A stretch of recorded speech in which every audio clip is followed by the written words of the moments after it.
사회학자인 엘리 클라이넨버그는 폭염 사회에서 폭염을 소리 없는 형체로 다가와 조용하고 눈에 띄지 않게 사람의 목숨을 빼앗아가는 재난이라고 말합니다.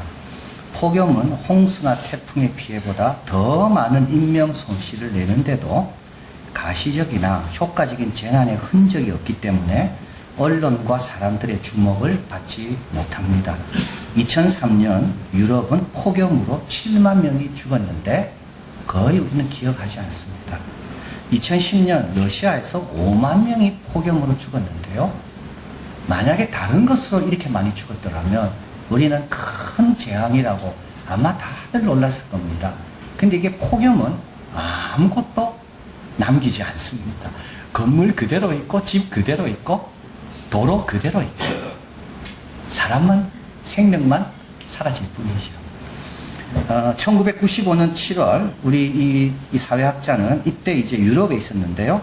시카고 사람입니다. 근데 1995년 7월에 시카고에 폭염이 찾아오게 됩니다. 이틀 연속 46도가 넘었고 한 주간 계속되는 체감 온도가 40도였습니다. 구름 한 점 없고 밤에도 온도가 내려가지 않았습니다. 그래서 7월 14일에서 20일까지 고온과 관련된 죽은 자는 공식적으로 521명이었습니다. 이때 이 사람은 캘리포니아에 있는 대학에 사회학 박사 과정을 입학해 놓은 상태입니다. 그래서 이제 유럽을 여행하고 이제 돌아가면 이제 사회학을 이제 전공해서 이제 공부를 해야 되는데 이 사람이 시카고 출신으로서 이 폭염에 대한 소식을 듣고 그 결과를 관찰하다가 박사 과정에서 5년 동안 폭염만 연구하게 된 겁니다. 이걸 사회적 부검이라 그럽니다. 그래서 폭염이 휩쓸고 지나간 그 자리에 뭔가를 발견하려고 연구를 합니다. 이것이 이제 폭염 사회입니다. 그 저자는 말합니다. 이게 521명이 일주일에 이 온도 때문에 죽은 건데요. 이 숫자는 100년 전쯤 1871년 시카고 대화재 때 사망한 300명에 배에 가까운 겁니다. 1994년 캘리포니아 지진, 1992년 플로리다 허리케인 사망자에서 10배 혹은 12배나 해당됩니다. 그런데 그만큼 관심과 주목을 받지 못한다는 겁니다. 이 저자가 이거를 쭉 이제 박사과정 논문을 준비하면서 쭉 연구해서 그가 이렇게 내놓은 데이터 중에 몇 가지는 아주 흥미롭습니다. 희생자는 주로 홀로 사는 노인이었고요. 노인 중에도 여성보다 남성이 많았습니다. 가난한 지역, 흑인 지역, 폭력이 많은 위험 지역, 거기에 대부분 희생자들이 분포되어 있었습니다. 그래서 이 도시 질서가 얼마나 불공정한지에 대해서 이 폭염으로 인한 사망에서 다 드러났다는 겁니다. 감춰져 있었는데요. 그런데 같은 가난한 지역이라 해도 사망률 차이가 났다는 것을 발견하게 됩니다. 앵글우드라는 마을은 가난한 지역입니다. 폭력이 많은 흑인 무범 지역입니다. 여기는 10만 명당 33명, 많이 죽었죠. 근데 5번 그레시엄이라는 바로 옆에 있는 마을입니다. 똑같이 무범 지역이고 흑인이 많고 가난한 지역입니다. 근데 이 지역은 10만 명당 3명밖에 안 죽었습니다. 부유한 지역보다 더 안전하더라는 거예요. 왜 그럴까? 똑같이 빈곤이요, 실업이요, 폭력, 범죄율 똑같이 높은데 왜 한 지역에는 폭염 때문에 죽고 한 지역은 폭염에도 불구하고 살아있었을까? 사망률이 낮은 곳은 이웃과 서로 잘 알고 지내더라는 겁니다. 교회 활동에 열심히 참여하더라는 겁니다. 주민들은 누가 혼자 살고 누가 아픈지를 다 알고 있었고 서로 안부를 묻고 돌아오는 것은 폭염 전이나 폭염 후나 다 동일했다는 겁니다. 그래서 관심도 가지고 만나기도 하고 그러면서 혼자 있어 아파 죽어가지 않고 나와서 시원한 데로 이동해 가면서 살 수 있었다는 겁니다. 저자는 말합니다. 적어놨습니다. 이런 지역에 사는 것은 그러니까 소통이 잘 되고 서로 만나고 교회생활 열심히 하는 그런 지역에 사는 것은 방마다 에어컨이 있는 곳에서 일하는 것과 비슷하다. 여러분 더워도 움직여야 되고요. 더워도 교회 열심히 나와야 되는 겁니다. 그래야 삽니다. 혼자 있으면 죽습니다. 특별히 남자들. 남자들이 더 위험합니다. 오늘 잘 오신 겁니다. 사도 바울은 가이사에서 신문을 받고 이제 로마로 갑니다. 19장에서 사도 바울은 로마를 보아야 한다는 그런 비전을 갖게 되고요. 한 4년에서 5년 정도 지났습니다. 사도 바울은 그러나 그 이전부터 로마 시민권자였기 때문에 학자들은 말합니다. 사도 바울은 로마에 대한 마음이 늘 있었다는 겁니다. 그래서 3년 전에 로마서를 먼저 쓰거든요. 로마 가기 전에. 이때 로마서에서 내가 여러 번 가기를 원했다. 이렇게 표현하고 있습니다. 이제 오늘 본문은 이제 로마로 가는 배를 이탈리아 가는 배라는 말이 나오죠. 이탈리아 반도. 로마로 가는 배를 이제 올라타고 로마로 가는 여정에 대한 일지가 여기에 자세하게 나와 있습니다. 이 일지가 왜 중요합니까? 사도 바울의 비전이 성취되는 일이고 동시에 땅 끝까지 내 증인이 되라는 예수님의 명령이 완수되는 과정을 이제 마지막 단계를 보여주고 있기 때문입니다. 자, 우리는 이 항해 일지를 우리가 좀 살펴보면서 여러분 나눠드린 지도를 이제 같이 보시면 됩니다. 성도의 삶이 어떤 것이고 믿음 있는 자의 모습이 어때야 되는지를 배우게 됩니다. 1절에 보니까 배 타고 이탈리아로 갈 일이 작정됩니다. 2절에 보니까 아시아 해변 각처로. 그래서 일단 처음 배는 어떤 배냐면 연안선입니다.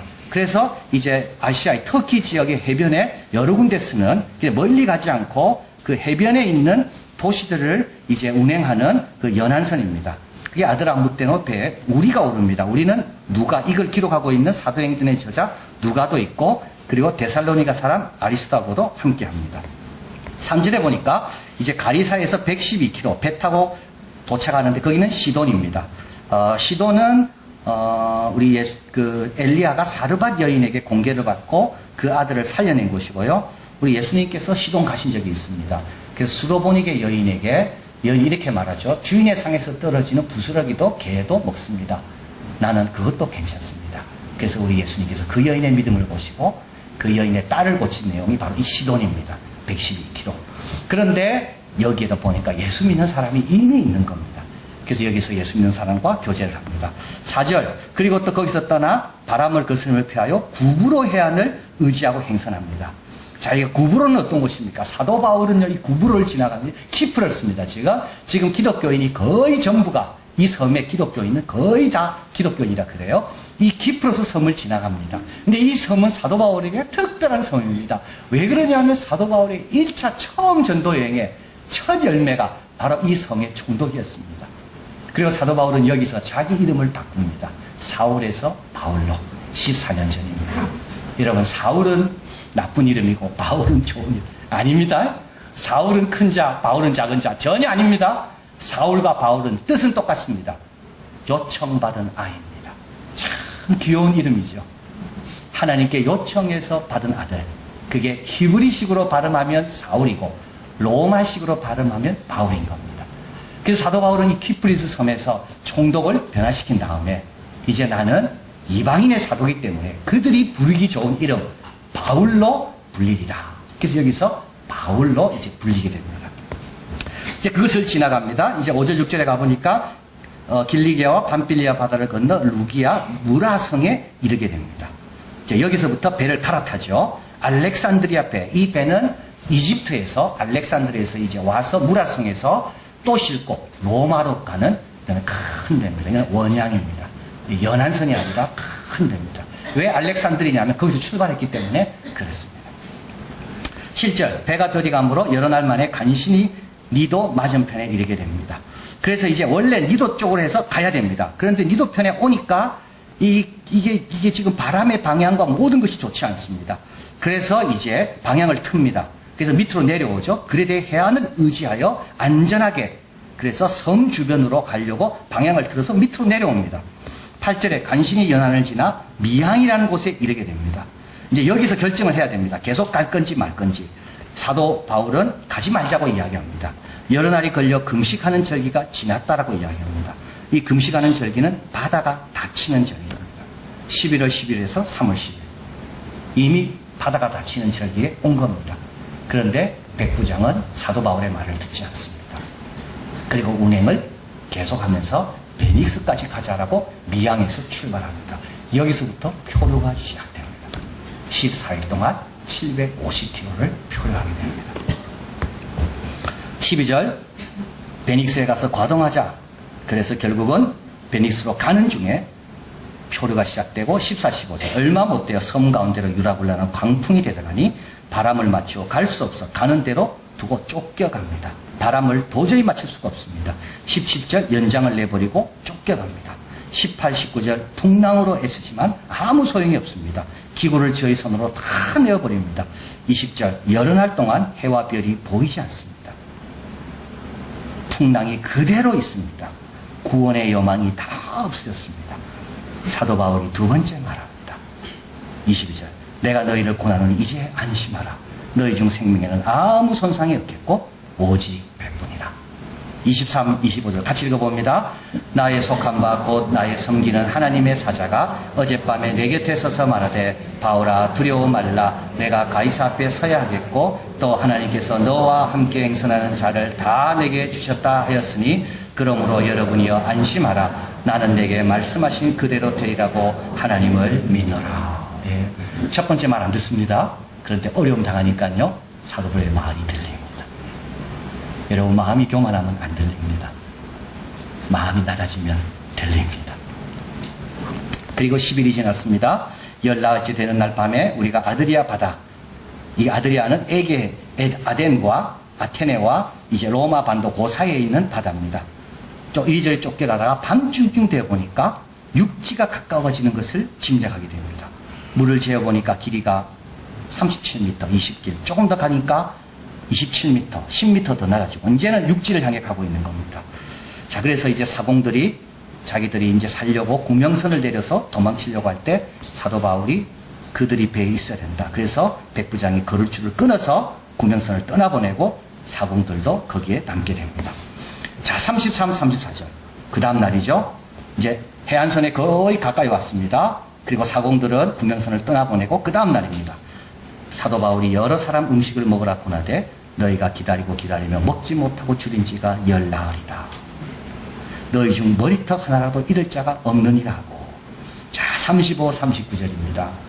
배 위에서의 오병이어의 식사입니다. 참 아름다운 내용입니다. 한번 읽어봅니다.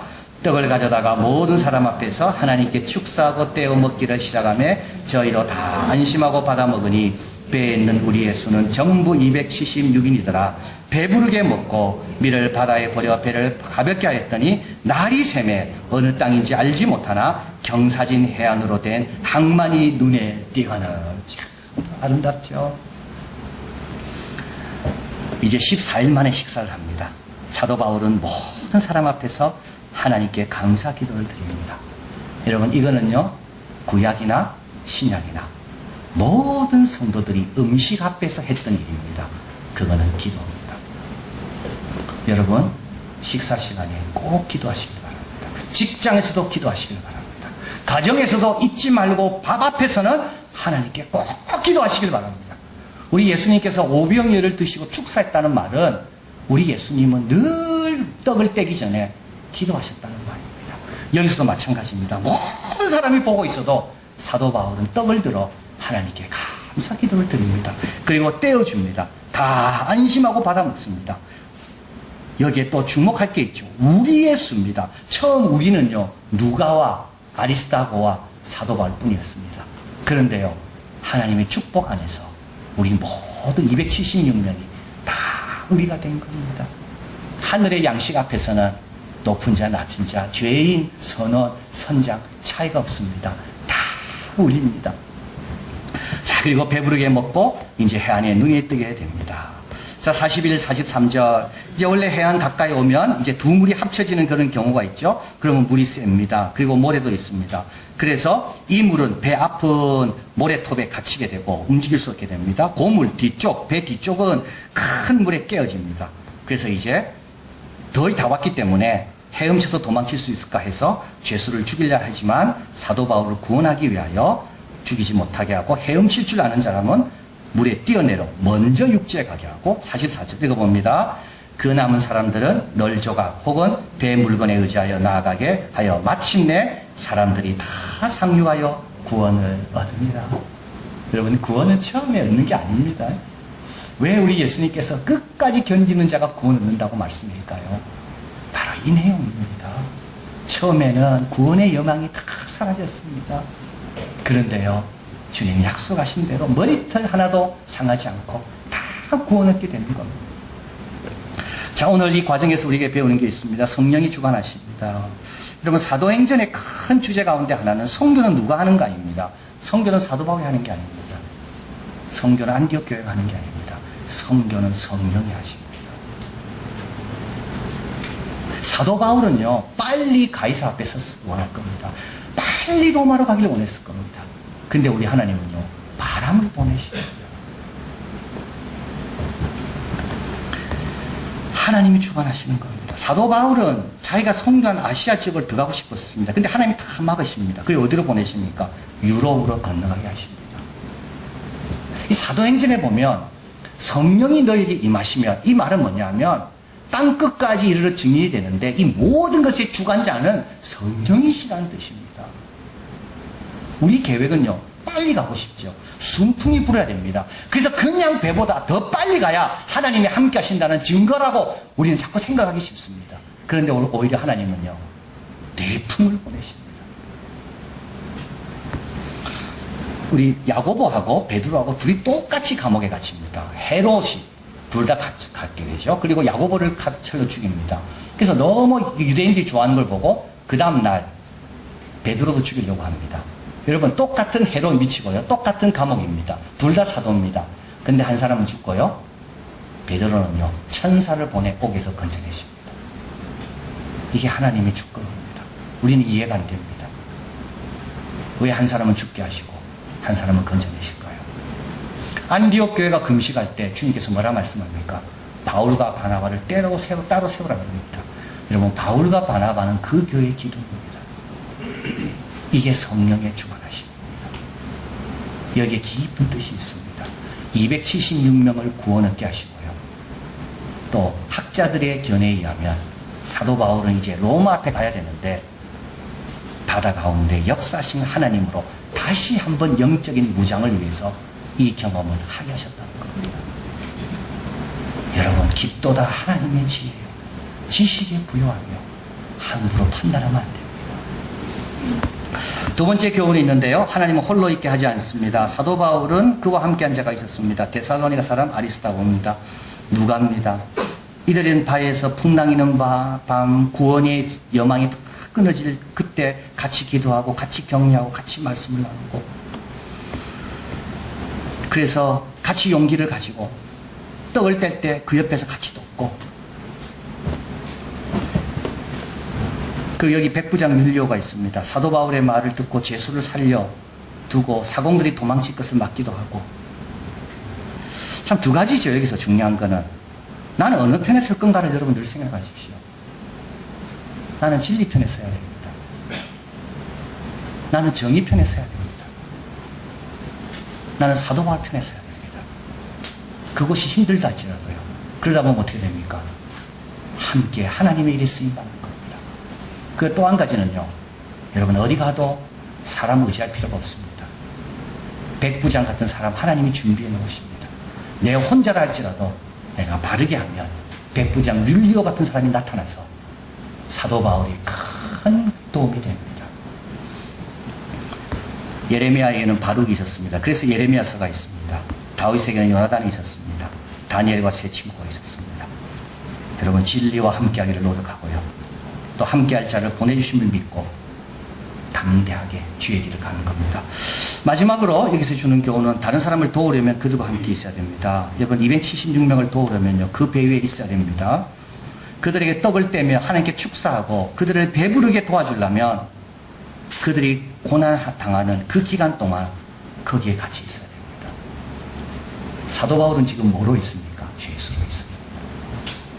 우리 예수님이 생각납니다. 예수님이 옆에 있는 강도를 구원 얻게 하신 이유는 예수님이 죄수로, 죄인 중에 한 명으로 그 가운데 계셨기 때문입니다. 여러분, 그 자리 싫다고 내려오면 안 됩니다. 나를 왜 이렇게 취급하냐고 불평해도 안 됩니다. 내 말 잘 안 듣습니다. 사도 바울이 이야기한다고 듣나요? 안 듣습니다. 근데도 사도 바울은 내려오지 않습니다. 내려올 수가 없습니다. 그렇게 생각하면 됩니다. 내려갈 수가 없다, 나는. 자, 소크라테스는 사형 판결을 내리는 배심원 앞에서 다음과 같이 말합니다.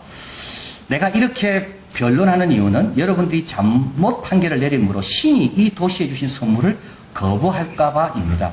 이 소크라테스의 이 변명을 읽어보면요, 소크라테스는 굉장히 초월적 존재에 대한 두려움이 많았던 사람인 걸 알게 됩니다.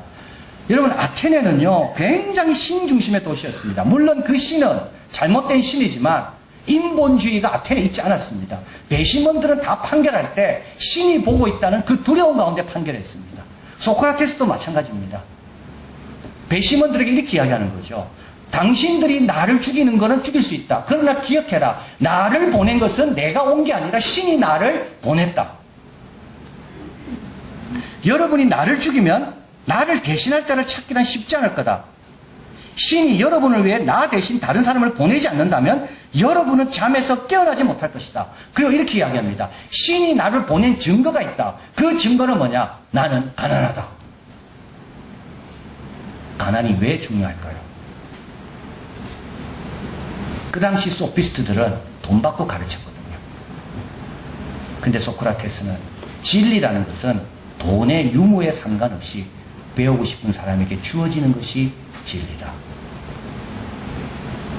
철학의 본질을 생각하면 돈 있는 사람만 배운다. 돈이 있어도 터득하지 못하는 게 철학이요. 돈이 없어도 터득할 수 있는 게 철학이요. 그래서 나는 돈 받지 않고 가르친다. 내가 가난한 증거, 신이 나를 보낸 증거다. 아, 여러분 배울 게 많죠? 여러분이 묵묵히 참는 이유는요, 내가 주님을 사랑하는 증거입니다. 내가 기다리는 이유는요, 내가 믿음이 있다는 증거입니다. 내가 기도하는 이유는요, 주님의 명령에 순종한다는 증거입니다. 배심원들이 사형의 결정을 내립니다. 이 말을 듣고 소크라테스는 마지막 이렇게 말합니다. 한번 보시겠습니다. 이제 떠날 시간이 되었습니다. 나는 죽으러 가고 여러분들은 살려갈 것입니다. 그러나 우리 중에 누가 더 나은 운명을 향해 가는지는 신 말고는 아무도 모릅니다. 배 위에 타는 게 손해일 수 있었습니다. 누가와 아리스타고트 사람은요, 왜 사도 바울이 그래서 내가 함께 타야 되는가? 그런데요, 그것 때문에 하나님의 역사를 본 겁니다.